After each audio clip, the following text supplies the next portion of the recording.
Did you know that the Philippine flag can declare war without saying a single word? When the country is at peace, the blue stripe is displayed on top. But when the nation is at war, the flag is flipped. The red stripe rises above, a silent signal that the Philippines is ready to defend its freedom.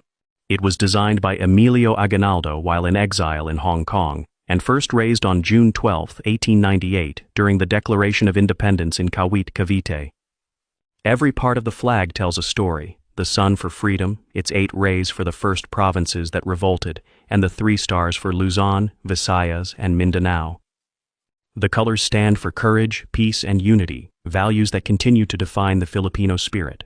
So the next time you see the flag waving in the wind, remember, it doesn't just represent a country. It represents every Filipino heart that once dared to fight for independence. Did you know that the Philippine national anthem was never meant to have words?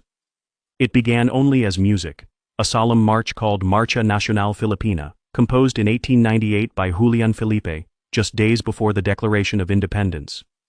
It was first played by a small brass band as the Philippine flag was raised for the very first time in Kawit, Cavite. But there were no lyrics, only the sound of freedom echoing through the air. It wasn't until a year later that poet José Palma wrote the Spanish poem Filipinas, which gave voice to the anthem's melody. Over time it was translated into English, then finally into Filipino, the version we sing today as Lupang Hinirang. Every note, every word carries the pain, hope, and pride of a nation reborn.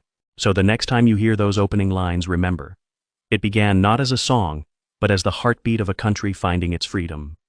Did you know that José Rizal hid a secret message inside his last goodbye?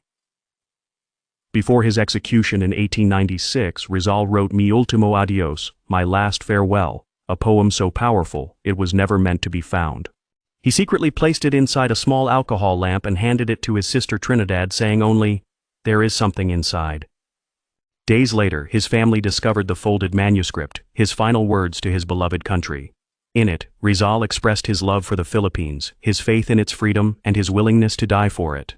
He asked that his death be remembered not with tears but with pride. That little lamp became a symbol, proof that even in his last moments Rizal's light never faded. So the next time you see a Rizal monument, remember, his last gift wasn't just a poem, it was hope written in the dark. History hides more secrets like this one. Hit like, comment your thoughts about Rizal's last message, and subscribe for more untold Philippine stories. Did you know the name Philippines was never meant to be ours? Back in 1543, Spanish explorer Ruy López de Villalobos landed on the islands of Leyte and Samar. To honor his king, Prince Philip of Spain, who would later become King Philip II, he named those islands Las Islas Filipinas. At first it referred only to those 2 small islands. But as Spain conquered more of the archipelago, the name spread, until Las Islas Filipinas became the title for the entire nation. Before that, our islands had many names: May, Tawalisi, Luzones, each carrying its own story and identity long before colonization arrived.